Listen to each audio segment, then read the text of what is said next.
దేవునికి స్తోత్రం. ప్రభునందు ప్రియులారా, ప్రభు అయిన యేసుక్రీస్తు నామమున ముందుగా మీకు అందరికీ నా హృదయపూర్వక శుభాభినందనలు. మరి దేవుడు గత దినములన్నిటిలో ఆయన కృపలో మనల్ని అందరినీ కూడా ఎంతగానో కాచి కాపాడి మరలా ఈ యొక్క రక్షణ దుర్గం మన టీవీ కార్యక్రమాల ద్వారా దేవుని యొక్క వాక్యాన్ని మీకు అందివ్వడానికి దేవుడు ఎంతో గొప్ప సహాయం చేశారు. అందుని బట్టి దేవునికి వందనాలు చెల్లిస్తున్నాను. అలాగే మీరు కూడా ప్రార్థిస్తూ మరి వాక్యాన్ని వింటూ ఆధ్యాత్మికంగా ఎంతో బలపడుచున్నారని నమ్ముచున్నాం. అలాగే ప్రార్థిస్తూ సహకారం చేస్తున్న మీకు కూడా ప్రత్యేక వందనాలు తెలియజేస్తున్నాను. అలాగే ఇంకను ఈ టీవీ పరిచర్యల కొరకు ఎక్కువగా ప్రార్థన చేయండి, అలాగే సహకరించండి. ఇంకా అనేకులకు ఈ వాక్యము వెదజల్లబడేటట్లుగా రాబోయే రోజుల్లో ప్రభుని గురించి అనేకులు తెలుసుకొని ఆయన ఇచ్చే రక్షణ, స్వస్థతలు, ఆధ్యాత్మిక జీవితాన్ని కలిగి అనేకులు ఆశీర్వదించబడేటట్లుగా ఈ కార్యక్రమాలు ఉండేటట్లు మీరందరూ ఈ కార్యక్రమాల కొరకు ప్రార్థన చేయాలని ముందుగా ఈ విషయాలన్నీ మీకు తెలియజేస్తున్నాను. దేవుడు మిమ్మల్ని దీవించి ఆశీర్వదించును గాక. మరి ఈరోజు దేవుడు మనకిచ్చే వాక్య భాగాన్ని మనం చదువుకుందాం. దేవుని పరిశుద్ధ గ్రంథములో నుండి మార్కు సువార్త 10వ అధ్యాయము మరి 13 నుండి కొన్ని వచనాలు మనం చదువుకుందాం. తమ చిన్న బిడ్డలను ముట్టవలెనని కొందరు ఆయన యొద్దకు వారిని తీసుకొని వచ్చిరి. అయితే శిష్యులు వారిని తీసుకొని వచ్చిన వారిని గద్దించిరి. యేసు అది చూచి కోపపడి, చిన్న బిడ్డలను నా యొద్దకు రానీయుడి, వారిని ఆటంకపరచవద్దు, దేవుని రాజ్యము ఇలాంటి వారిదే. చిన్న బిడ్డ వలె దేవుని రాజ్యము అంగీకరింపనివాడు అందులో ఎంత మాత్రము ప్రవేశింపడని మీతో నిశ్చయముగా చెప్పుచున్నాను అని చెప్పి ఆ బిడ్డలను ఎత్తి కౌగిలించుకొని వారి మీద చేతులుంచి ఆశీర్వదించెను. హల్లెలూయా. బిడ్డలారు, ఇక్కడ మనందరికీ తెలిసిన విషయమే. అయితే నేను ఈరోజు మీకు చెప్పే అంశం ఏంటంటే, గత వారంలో చెప్పాను, పాపము, శాపము, దానివలన నాశనం అనగా నరకానికి వెళ్ళిపోతున్న మనల్ని విమోచించి రక్షించి ఆశీర్వదించడానికి వచ్చారని గత కార్యక్రమం చెప్పుకున్నాం. ఈరోజు నేర్చుకునేది ఏంటంటే, యేసు నిజంగా మనల్ని ఆశీర్వదించడానికే వచ్చాడనే ఒక గొప్ప సత్యాన్ని ఈరోజు మనం తెలుసుకోబోతున్నాం. ఇక్కడ ఆయన దగ్గరకు వచ్చిన పిల్లల్ని ఏంటి, ఆయనకి చేతికిచ్చిన ఏ వస్తువులనైనా సరే, లేక ఏ సమయంలో అయినా సరే, ఎవరినైనా సరే ఆయన ఆశీర్వదించడానికి వచ్చాడనే సత్యం ఈరోజు వాక్యాన్ని బట్టి మనం అందరం తెలుసుకోవాలి. ఆయన నమ్మితే చాలు, పాప శాపముల నుండి విమోచించబడి అనారోగ్యం నుండి విడుదల పొంది మనం స్వస్థతలు కాకపోతే స్వస్థతలు, ఏం కావాలంటే అన్నీ పొందుకొని ఆశీర్వదించబడటానికే యేసు ఈ లోకానికి వచ్చాడనే గొప్ప మర్మం ఈరోజు ఈ కార్యక్రమం ద్వారా మనం నేర్చుకుంటున్నాం. మనందరికీ తెలిసిన విషయమే చూస్తున్నాం. కొంతమంది తల్లిదండ్రులు తమ చిన్న బిడ్డలను ముట్టవలని కొందరు ఆయన వద్దకు వారిని తీసుకొని వచ్చిరి. పిల్లల్ని ఆయన దగ్గరికి తీసుకురావాలని తల్లిదండ్రులు కొంతమంది మంచోళ్ళు ఉంటారు, వాళ్ళని పిల్లల్ని దేవుని దగ్గర తీసుకొస్తూ ఉంటారు. దేవుని దగ్గర తీసుకొస్తే దేవుడు ఆశీర్వదిస్తాడేమో, దేవుడు వారిని ముడితే వాళ్ళు ఆశీర్వదించబడతారని వారికి ఆశ. అలాగే మా చిన్నప్పుడు మా అమ్మగారు కూడా మా తమ్ముడిని నన్ను కూడా యేసయ్య మందిరానికి తీసుకెళ్తూ ఉండేది, సండే స్కూల్కి పంపిస్తూ ఉండేది. బిడ్డలారా, చర్చిలో సండే స్కూల్ అనేది చాలా ఉపయోగపడినది. చిన్నపిల్లల్ని సండే స్కూల్కి పంపించడం అనేది చాలా ముఖ్యం. ఎందుకంటే చిన్న వయసులోనే దేవుని వైపు వాళ్ళ తిరిగే అవకాశం ఉంటుంది. దేవుని రాజ్యం అలాంటి వారిదే అన్నాడు ప్రభు. అంటే వాళ్ళకి అవి మనసులోకి వెళతాయి. అలాగే నేను చిన్నప్పుడే విన్నా, ఆ సండే స్కూల్లో విన్నా, యేసు ప్రభు పాపుల రక్షకుడు, రోగులు స్వస్థపరిచేవాడు అని ఆ మాటలే నాకు రక్షణ ఇచ్చే పెద్దవాడిని అయిన తర్వాత ఆ సండే స్కూల్లో విన్న మాటలే నాకు రక్షణలోకి నడిపించాయి. హల్లెలూయా. కాబట్టి చిన్న బిడ్డల్ని వీళ్ళైతే కోపించుకున్నారు, శిష్యులైతే వారిని గద్దించారు. చాలామంది ఇప్పుడు చిన్న పిల్లలు ఉన్నారంటే వాళ్ళని అసలు లక్ష్యం చేయరు, వాళ్ళు ఇందులో కూడా ముందుకు రానివ్వరు, వాళ్ళ మీద కోపడిపోతారు.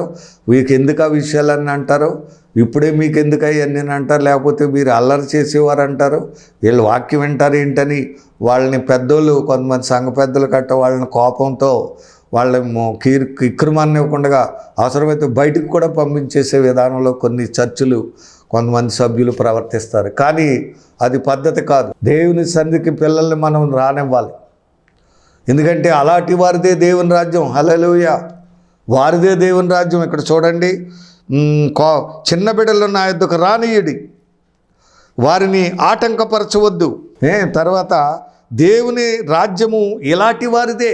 సరే, చిన్న బిడ్డ వల్లే మనం కూడా పెద్దలమైతే దేవుని రాజ్యం దొరకదు. అందుకే జనరల్గా దేవుడు చిన్న వయసులోనే తనకు యవన దశలోనే దేవుడిని పట్టుకుంటాడంటే, తర్వాత ఏ విప్లవకారుడు అలా పట్టుకోలేదనుకోండి, లోకంలో అనేక రకాలైన విధానాలకు వెళ్ళిపోతూ ఉంటారు మనిషి. కాబట్టి సండే స్కూల్కి నేర్పించి వాక్యం నేర్పించినప్పుడు ఖచ్చితంగా వాడు పెద్దవాడైనప్పుడు ప్రభువుని తెలుసుకుంటాడు, రక్షణ పొందుతాడు, దైవ బిడ్డగా మారుతాడు. లేదంటే ఏదో ఇష్టగా ఫ్యాక్షన్ ఏంటంటారు కదా, ఏదో రౌడీ సెటర్గానో లేకపోతే రకరకాలుగా లోకంలో యవనస్తులు ఎలాగ పాడైపోతున్నారు, అలాగే చెడు అలవాట్లకు, సినిమాలు, సిగరెట్లు, త్రాగుడికి, చెడు వ్యసనాలకి లోనైపోయి పాడైపోయిన బిడ్డలు ఎంతోమంది ఈ రోజుల్లో యవనస్తులు అనేక విధాలుగా పాడైపోతున్నారు మనం చూస్తున్నాం. బిడ్డలారు అనేక అతివాదులుగా, మితవాదులుగా, హేతువాదులుగా తయారైపోతున్నారు.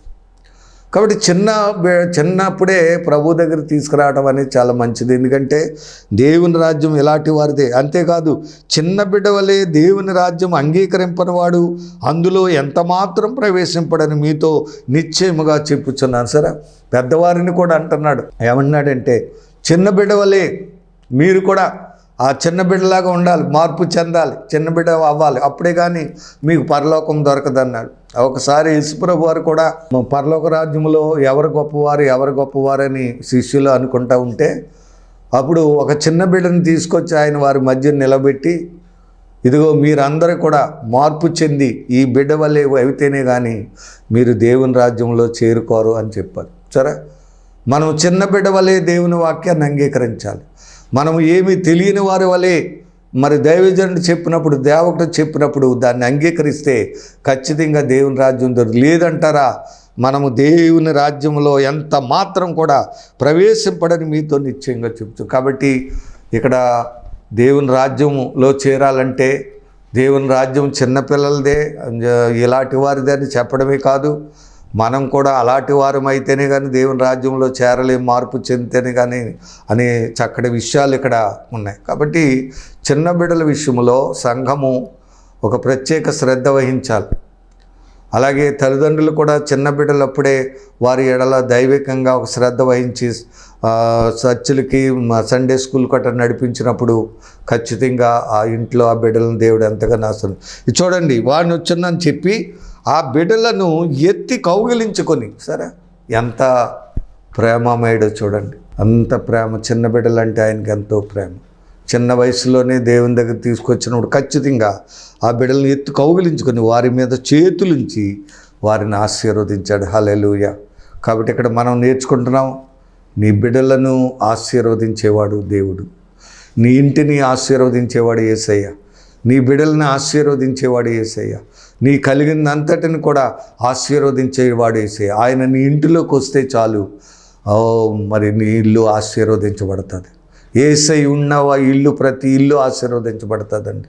యేసయ్య దగ్గరకు వచ్చిన ప్రతి బిడ్డ ఆశీర్వదించబడతాడండి. ఎందుకంటే ఆయన పాప శాపములను మోచించి అబ్రహాము పొందిన ఆ ఆశీర్వచనం మనకివ్వడానికే యేసు సిలువ వేయబడ్డాడు. ఈరోజు ప్రతి ఒక్కరు కూడా ఆశీర్వదించబడాలంటే, ఏ వ్యక్తి అయినా దీవించబడాలంటే యేసయ్యను నమ్ముకోవాలి. ఆయన ఇచ్చే రక్షణ పొందుకున్నప్పుడు ఖచ్చితంగా ఆశీర్వాదం, దీవెన మనకు దొరుకుతుంది. ఇక్కడ చిన్న బిడ్డల్ని ఆయన దగ్గరకు వచ్చినప్పుడు వాళ్ళని ఎంతగానో ప్రేమించి ఎత్తి కౌగిలించుకొని వారి మీద చేతులుంచి ఆశీర్వదించి, అలాగే నీ బిడ్డలను దేవుడు నీవు ఆశీర్వదించబడాలన్నా, నీ బిడ్డలు ఆశీర్వదించబడాలన్నా, నీ కలిగిందంతా కూడా, నీ గృహం ఆశీర్వదించబడాలన్నా ఖచ్చితంగా యేసయ్య మన గృహంలో ఉంటే ఆశీర్వాదాలను దొరుకుతాయి. హల్లెలూయా. అలనాడు ఓల్డ్ టెస్ట్మెంట్లో దేవుని మందసము ఓబేదేదోము ఇంట్లో ఉన్నప్పుడు, మరి 3 నెలలు ఓబేదేదోము ఇంట్లో ఉన్నప్పుడు అక్కడ రాయబడింది, ఓబేదేదోమును అతని ఇంటి వారందరూ ఆశీర్వదించబడ్డారు. హల్లెలూయా. ఆ మందసమే ప్రభు అయిన యేసుక్రీస్తు వారు. యేసు మన కుటుంబంలో ఉంటే, మనతో ఉంటే మనము ఆశీర్వదించబడతాం. మన బిడ్డలు ఆశీర్వదించబడతారు, మనకు కలిగిందంతా కూడా ఆశీర్వదించబడుతుందనే సత్యము ఈరోజు ఈ వాక్యం ద్వారా ఖచ్చితంగా మనం నమ్మితే ఆశీర్వాదం మనకు దొరుకుతుందనే గొప్ప సత్యాన్ని, గొప్ప మేలులు, గొప్ప దీవెనలు, గొప్ప ఆశీర్వాదాలు యేసును నమ్ముడు ద్వారా ప్రతి మానవాడికి దొరుకుతుందనే సంగతి ఈరోజు ఎంతో ఖచ్చితంగా దైవజనుడిగా నేను నమ్మి మీకు తెలియజేస్తూ ఉన్నాను. దేవునికి స్తోత్రం. అలాగే మరొక వచనం కూడా, ఆయన చేతిలో 5 రొట్టెలు 2 చిన్న చేపలు పెట్టారు. అక్కడ అనేకులు ఉన్నారు. వీళ్ళు శిష్యులు ఏమన్నారంటే, అవి ఎవరికి సరిపోతాయి? 5 రొట్టెలు చిన్న చేపలు ఇన్ని వేల మంది ఉన్నారు అని, ఇవి ఇలాగని వాళ్ళు అక్కడ మనం అది కూడా చదువుకుందాం. చూడండి 14వ అధ్యాయం, మత్తయి సువార్త 14వ అధ్యాయము 13వ వచనం నుండి కొన్ని వచనాలు మనం చదువుకుందాం. మత్తయి 14:13. యేసు ఆ సంగతి విధి దోణి ఎక్కి అక్కడ నుండి అరణ్య ప్రదేశమునకు ఏకాంతముగా వెళ్ళెను. అరణ్య ప్రదేశం అది. జనసమూహములు ఆ సంగతి విని పట్టణము నుండి కాలినడకను ఆయన వెంట వెళ్ళిరు. సరే, కాలినడకను అప్పుడు నడిచి వెళ్ళేవారు. పూర్వం రోజుల్లో విశ్వాసులు నడిచి వచ్చేవారు చర్చిలకి. కాలినడక నడిచి వెళ్ళారు.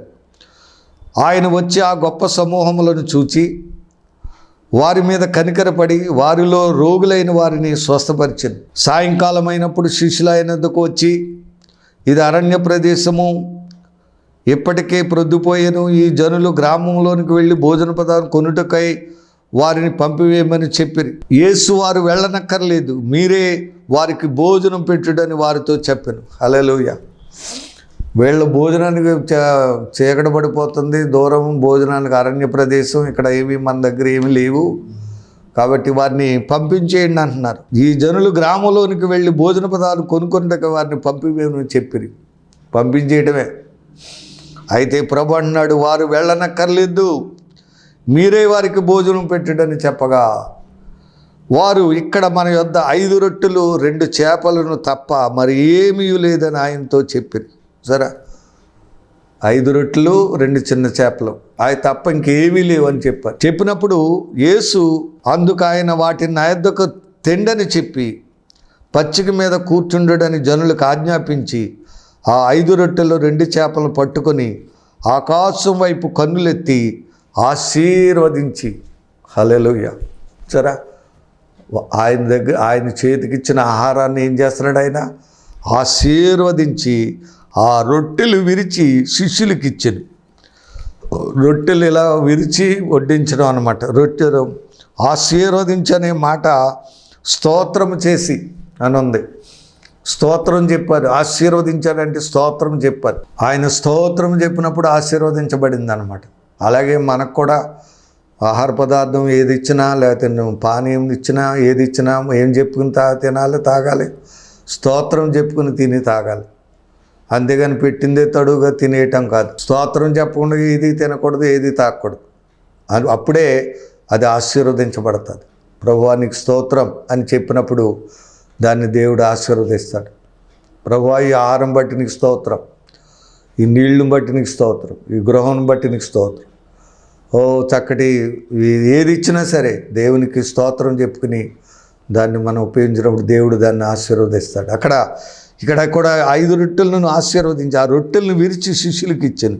శిష్యులేమో జనులకు వడ్డించారు. వారందరూ తిని తృప్తి పొందిన తరువాత, సరే 5 రొట్టెలు 2 చిన్న చేపలే, మొత్తం అందరూ తినేగా, తృప్తిగా తినేగా, కడుపు నిండా తినేగా మిగిలిన ముక్కలు 12 గంపల నిండా ఎత్తిరి. చూడండి, స్త్రీలను పిల్లలను గాక తినిన వారు ఇంచుమించు 5,000 మంది పురుషులు. హల్లెలూయా. అంటే స్త్రీల్ని పిల్లల్ని లెక్క పెట్టరు, వాళ్ళు పురుషులు లెక్క పెట్టారు. 5,000 మంది పురుషులు ఉన్నారు. ఇక స్త్రీలు ఎంతమంది ఉన్నారో, పిల్లలు ఎంతమంది ఉన్నారో చూడండి. మొత్తం 5,000 మంది పురుషులు ఉంటే ఇంకా వీళ్ళు ఇంకొక 5,000 మంది ఉండొచ్చు. ఎంతమంది ఉన్నారు? వారందరూ తినేగా అయిపోయినట్టు లేదు, అక్కడ మిగిలింది. హల్లెలూయా. అలాగా మనకున్న ఆర్థిక స్థితిని అవనమండి, మన ఇంటి అవసరాలు అవనమండి, ఆశీర్వదించి మనము తినగా మిగిలేటట్లుగా చేసేవాడే యేసయ్య. హల్లెలూయా. అటువంటి ఆశీర్వాదమునిచ్చేవాడు యేసు. నీ సంపదను ఆశీర్వదించేవాడుగా ఉన్నాడు. నీ కలిగింది కొద్దిగానే ఉండొచ్చు, కానీ యేసయ్య ఆశీర్వదిస్తే నీవు నీ బిడ్డలు తినగా మిగిలేటట్లుగా చేయగలడు. హల్లెలూయా. చాలాసార్లు మనం కూడా రక్షణ పొందిన మనం కూడా కొద్దిగా ఉన్నప్పుడు భయపడిపోతుంటాం. అయ్యి బాబోయ్, ఇదంతా ఎవరికి సరిపోద్ది, ఈ డబ్బులు ఎక్కడ సరిపోతాయి, ఏ కార్యక్రమం చేయడానికి సరిపోతాయి, బోళ్ళు కావాలి, ఎక్కడి నుంచి వస్తుంది, ఏం చేయాలని కంగారు పడిపోతుంటాం, చాలా గలిబిలి పడిపోతుంటాం. కానీ అటువంటి సమయంలో ఇక్కడ మనకు నేర్పేది ఏంటంటే, ప్రభు సన్నిధిలో ప్రార్థించి వాటినే దేవుని సన్నిధిలో ప్రార్థించినట్లయితే దేవుడు వాటినే ఆశీర్వదించి మరి 5,000 మంది పురుషులు తినగా స్త్రీలు పిల్లలు కాకుండా ఇంకా 12 గంపలు మిగిల్చిన యేసయ్యే మనకున్న ఆ ఆర్థిక స్థితి, తక్కువ స్థితి అవనివ్వండి, లేక ఆహార విషయాలు అవనివ్వండి, ఆహార పదార్థ విషయాలు అవనివ్వండి, వాటిని ఆశీర్వదించి అందరూ తినగా మన అవసరాలన్నీ తీరిపోగా మిగిల్చేవాడుగా యేసయ్య దీవిస్తాడనే సంగతి ఈరోజు మనం తెలుసుకోవాలి. కనుక ఇలాగ మనం అనేక విషయాలు ఎప్పుడు నేర్చుకున్నా, ఏం చేసుకున్నా ఆయన వచ్చింది ఎందుకంటే మనల్ని ఆశీర్వదించడం కొరకు. హల్లెలూయా. మన బిడ్డలను ఆశీర్వదించడం కొరకు, మనకున్న సమస్తాన్ని ఆశీర్వదించడం కొరకు, మనకి గొప్ప దీవెనలు ఇవ్వడానికి కొరకు, అనేక మేలులు శుభములు చేయటానికి యేసు వచ్చినట్లుగా ఈరోజు ఈ సందేశాన్ని మీరు తెలుసుకోవాలని మనం చేస్తున్నాం. ఆయన నమ్ముకోకున్నట్లయితే మనం శాపగ్రస్తులమై ఉంటామని, అది పాపముగాను దానివల్ల వచ్చే శాపాన్ని మనం అనుభవించి అనుమానం లేకుండా నాశనం అనగా నరకంలో పడి, మరి అగ్నిగుండము, నరకం అనగా అగ్నిగుండంలో పడి యుగములు కూడా వేదన చెందేవారం ఉంటామనే సంగతి ఈరోజు మనం అటన్నిటి నుండి నువ్వెందుకు మనం వాటిల్లో మనం వెళ్ళటం ఎందుకు? యేసుని నమ్ముకుంటే ఆ శాపం పాపం పోయి ఆశీర్వదించబడి, అర్థమైందండి. It is not a religion. Christian అనేది మతం కాదు, ఇది ఒక మార్గం, రక్షణ మార్గం. నీవు యేసు ప్రభుని నమ్ముకుని రక్షణ పొంది దేవుని బిడ్డగా నువ్వు ప్రయాణం చేయాలి. మోక్షానికి ప్రయాణం చేసే బిడ్డలంగా ఉన్నాం తప్ప మతస్థులంగా లేవు మనం. మతం కాదు మనకి మార్గం. యేసయ్యే మనకి మార్గమై ఉన్నాడు. ఆయనే మనకు సత్యమై ఉన్నాడు. ఆయనే మనకు జీవమై ఉన్నాడు. మోక్షంలో చేర్చే దేవుడు, నిత్య జీవం అనేది ఆయనలో ఉంది. కాబట్టి మనల్ని ఆశీర్వదించడానికే యేసు వచ్చాడు. ఆ ఆశీర్వాదాలన్నీ పొందుకోవాలంటే ఈరోజు వాక్యం అంటున్న దేవుని బిడ్డలారు, మీలో ఎవరైనా సరే ఇంకా ప్రభును తెలుసుకోకపోతే, మరి ఇంకా పాప శాపం వల్ల ఉండి నిర్జనమైన బిడ్డలుగా లేక పేదరికంలో మగ్గుతూ అనారోగ్యంతో బాధపడుతూ కుటుంబంలో నెమ్మది లేని బిడ్డలుగా దీన స్థితిలో ఉన్నారేమో, ఇదిగో యేసయ్య వైపు చూడండి, ఆయన నమ్ముకోండి, ఆయన సన్నిధిలో ప్రార్థించండి. ఖచ్చితంగా మిమ్మల్ని, మీ బిడ్డల్ని, మీకున్న సమస్తాన్ని కూడా ఆశీర్వదించి మంచి స్థితిలోనికి దేవుడు మిమ్మల్ని తీసుకొస్తాడనే సంగతి ఈరోజు దైవజనుడిగా నేను మీకు మాటలు తెలియజేస్తూ ఉన్నాడు. ఇంకా అనేక విషయాలు ఉన్నాయి. దేవుడు ప్రభు తన దగ్గరికి వచ్చిన వారందరిని ఆశీర్వదించినట్లు, అలాగే మీరు ఏ ఇంటికైనా వెళ్తే ఆ ఇంటికి శుభములు చెప్పండి. కాబట్టి ఏ విషయములైనా సరే ఎక్కడ చూసినా ప్రభు మనల్ని ఆశీర్వదించడానికి వచ్చాడు.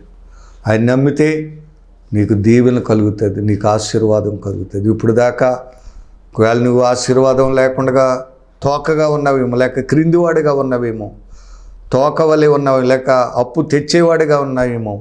ప్రభు నిన్ను ఆశీర్వదిస్తే నువ్వు పైవాడుగా ఉంటావు. ద్వితీయోపదేశకాండంలో 28వ అధ్యాయంలో ఉంటుంది. నువ్వు తలగా ఉంటావు కానీ తోకగా ఉండవు. నీవు పైవాడుగా ఉంటావు కానీ క్రిందివాడుగా ఉండవు. నీవు అప్పు ఇచ్చేవాడుగా ఉంటావు కానీ అప్పు తెచ్చేవాడుగా ఉండమని అక్కడ దేవుని దీవులు అక్కడ కలుగుతున్నట్లు చూస్తున్నావు. అలాగే నీవు కూడా ఇప్పుడు వరకు నీవు ఎంతో పేదరికంలో దరిద్రతో మోకు పేదవాడిగా నువ్వు ఉండిపోవచ్చు, కానీ యేసయ్య ఆ స్థితిని మారుస్తాడు. మన బ్రతుకుని బాగు చేసే దేవుడు ఆయన. నీ ఆర్థిక స్థితిని బాగు చేసేవాడు ఆయన. నీ అనారోగ్యము నుండి నిన్ను విడిపించే దేవుడు ఆయన. నీకున్న సమస్తమును బాగు చేయగలిగిన దేవుడు ఆయనే. ఆశీర్వదించడానికి వచ్చాడు. ఆ మేలులు దీవెనలు అన్నీ ఆయనలో ఉన్నాయి. కాబట్టి వాక్యం అంటున్న దేవుని బిడ్డలారా, నీవు ఏ స్థితిలో ఉన్నప్పటికీ నీవు దీవించబడాలి. నీవు, నీ బిడ్డలు, నీ ఇల్లు, నీ కలిగిన సమస్తాన్ని ఆశీర్వదించబడాలంటే నువ్వు ప్రభుని తెలుసుకొని ఆయన నమ్మి ప్రార్థిస్తే ఖచ్చితంగా ఆశీర్వాదాలు దొరుకుతాయని నేను మీకు మనవి చేస్తున్నాను. చివరగా ఒక వచనం చెప్పి, అనేక విషయాలు ఉన్నాయి ఆశీర్వదించే, ఏ విషయాల్లో ఆయన ఆశీర్వదించాడో, జనులను ఏ విధంగా ఆయన దీవించాడో అనే విషయాలన్నీ కూడా ఉంటాయి. అయితే అవన్నీ చెప్పుకోవడానికి సమయం లేదు, కానీ ఒక మాట చెప్పి నేను ముగించేస్తాను. అపోస్తుల కార్యములు 3వ అధ్యాయము 26వ వచనం మనం చదువుకున్నాం. అపోస్తుల కార్యములు 3వ అధ్యాయం 26వ వచనం. దేవుడు తన సేవకుడిని పుట్టించి, అనగా సేవకుడు అంటే యేసుప్రభు సేవకుడు, లేక పుట్టించనుంది, అందులో లేపి అని ఉంటుంది, కింద పుట్టినట్లు లేపి. దేవుడు తన సేవకుడిని పుట్టించి మీలో ప్రతి వానిని వాని దుష్టత్వము నుండి మళ్లించుట వలన. సరే, అంటే మొట్టమొదట చేసే కార్యం ఏంటంటే మన పాపము నుండి, మనం ఇందాక ముందు చెప్పుకున్న వచనాలు అలాగే ఈరోజు ఈ రెండు కలిపి ఇందులోనే ఉంటాయి. ఈ మాటను బట్టి మనం చూసుకోవచ్చు, ఈ రెండు వచనాలు కూడా ఇందులోనే ఉంటాయి. ఒకటి, దుష్టత్వము నుండి మనలను మళ్లించడం, విమోచించడానికి వచ్చాడు. కాబట్టి ప్రతి వారిని వాని దుష్టత్వము నుండి మళ్లించుట వలన, జరా మన పాపమే మనకు శాపాన్ని తెచ్చిపెడుతుంది. ఇప్పుడు యేసయ్య ఎందుకు వచ్చాడంటే మన దుష్టత్వము నుండి మనల్ని విమోచించడానికి, మన పాపము నుండి దానివల్ల వచ్చే శాపము నుండి మనల్ని విమోచించి విడిపించడానికే యేసు వచ్చాడు. విడిపించిన తర్వాత ఏం చేస్తాడంటే, మిమ్మును ఆశీర్వదించుటకు ఆయనను మొదట మీ యొద్దకు పంపెనని చెప్పాను. హల్లెలూయా. పాపపు శాపము నుండి మనల్ని విమోచించి అలా వదిలిపెట్టేసేవాడు కాదు, మనలను ఆశీర్వదించడానికే ఆయన ఈ లోకానికి వచ్చాడనే సంగతి మనం మర్చిపోకూడదు. కనుక ఈ వారంలో చెప్పిన ఈ రెండు కార్యక్రమాలు మీరు జాగ్రత్తగా విన్నట్లయితే మనం మన పాప శాపములు విమోచించబడి అబ్రహాం పొందిన ఆశీర్వచనం మనం పొందుకోవాలంటే, నీవు నీ బిడ్డలు నీ కలిగింది కూడా ఆశీర్వదించబడాలంటే ప్రభు అయిన యేసుక్రీస్తుని నమ్ముకుంటే మన శాపం మన పాపం నుండి విడుదల పొందుకొని నీవు నీ కుటుంబము నీకున్న సమస్తాన్ని కూడా ఆశీర్వదింపబడిన బిడ్డలుగా ఉండి నిత్య జీవాన్ని చేరుకునే బిడ్డలుగా మనం ఉండగలుగుతాము. కనుక దేవుని బిడ్డలారా, అబ్రహాము పొందిన ఆశీర్వచనము యేసుక్రీస్తు ద్వారా మనకు కలుగుతూ ఉంది. మనల్ని ఆశీర్వదించడానికి యేసు ప్రభు వచ్చాడు. ఈరోజు ఆయన ఎవరైనా సరే ఆయన నమ్ముకుంటే నీవు నీ బిడ్డలు నీ కుటుంబం ఆశీర్వదించబడతారు. మనలో ఉన్న దుష్టత్వము దురలవాట్ల నుండి, ఆ చెడు అలవాట్ల నుండి, ఆ త్రాగుడు నుండి, ఆ దొంగతనము నుండి, ఆ వ్యభిచారము నుండి, సమస్త చెడు దుర్మార్గ క్రియలన్నిటి నుండి విడుదల పొందుకున్న వారమై బిడ్డలారా దేవుని సన్నిధిలో చక్కగా జీవించి ఆయన ఇచ్చే దీవెనలు ఆశీర్వాదాలు మనం పొందుకొని దేవుని సన్నిధిలో జీవించి పరలోకమునికి వెళ్ళే బిడ్డలుగా చేయడానికే యేసు ఈ లోకానికి వచ్చాడు. అందుకొరకే దేవుడు ఆయన్ని పంపించాడు. మనకు నిత్య జీవం ఇవ్వడం కొరకే. మనం నశించిన మా బైబిల్లో ఉంది, మరి రోమా 3:16 ఉంది, దేవుడు లోకమును ఎంతో ప్రేమించెను కాగా ఆయన తన అద్వితీయ కుమారునిగా పుట్టిన వాని యందు విశ్వాసముంచు ప్రతివాడు నశింపక నిత్య జీవం పొందినట్లు ఆయనను మనకి అనుగ్రహించాడను. సరే, నశించిపోము, ఇంకా నిత్య జీవం పొందుకుంటాం. పాప శాపములు విమోచించబడి రక్షణ పొందుకొని దేవుని దీవెనలు పొందుకొని అబ్రహాం ఎలాగ ఆశీర్వదించబడ్డాడో అలాగే మనము మన బిడ్డలు మనకున్న సమస్తమును ఆశీర్వదించబడి అబ్రహాం పొందిన ఆశీర్వాదాలన్నీ పొందుకొని నిత్య జీవం, మనగా అబ్రహాం ఎలాగైతే ఆ పరలోకమునకు ఉన్నాడో అలాగే మనం కూడా నిత్య జీవంలో ప్రవేశించే గొప్ప ధన్యతనివ్వడానికే యేసు వచ్చాడు. కనుక వాక్యం వింటున్న దేవుని బిడ్డలారా, మనము ఆయన్ని నమ్ముకోకుండా ఇంకా పాపశాపలు ఉండి నరకానికి వెళ్ళి బిడ్డలుగా ఉండకూడదు, కానీ యేసును తెలుసుకొని నమ్మి ఆయన ప్రభు అని రక్షకుడని దేవుడని విశ్వసించి ఆయన నమ్ముకొని ప్రార్థించి ఆయన ఇచ్చే రక్షణ స్వస్థతలు ఆత్మీయ జీవితాన్ని కలిగి ఆశీర్వదించబడి నీవు నీ బిడ్డలు నీకున్న సమస్తమును కూడా ఆశీర్వదించబడి మరి దేవుని రాజ్యంలో చేరుకునే బిడ్డలుగా ఉండాలని ఈ వచనాలు మీకు తెలియజేస్తూ, మరి ఆయన ఆ అబ్రహాం పొందిన ఆశీర్వచనము నీ జీవితంలో నెరవేరబడాలని యేసు సిలువ వేయబడ్డాడు, శాపగ్రస్తుడు అవ్వాడనే సంగతి మనం మర్చిపోదు. ఆయన కొరకు కాదు సిలువ వేయబడతా, ఆయన బలహీనతను బట్టి కాదు, ఆయన గాయాలు పొందింది, మనం పొందవలసిన దెబ్బలు ఆయన పొందాడు. మనం పొందవలసిన గాయాలు ఆయన పొందాడు. మనం పొందవలసిన మరణం, ఆ శాపం, పాపం ఆయన సిలువలో మన కొరకు పొంది మనల్ని ఆశీర్వదించడానికి, విమోచించడానికి ఆయన పొందాడు. కాబట్టి ఆయన్ని తెలుసుకుందాం, రక్షకుడని నమ్ముదాం, ప్రభు అని దేవుడని అంగీకరించి ప్రార్థించి ఆయన ఇచ్చే రక్షణ ఆత్మీయ జీవితం కలిగి ఆశీర్వదించబడి పరలోకానికి వెళ్దాం. అట్టి కృప దేవుడు మీకు అందరికీ సమృద్ధిగా దయచేయాలని దైవజనుడిని కోరుతూ మాటలు ముగిస్తున్నాం. దేవుడి మాటలను దీవించి ఆశీర్వదించునుగాక. ఆమేన్.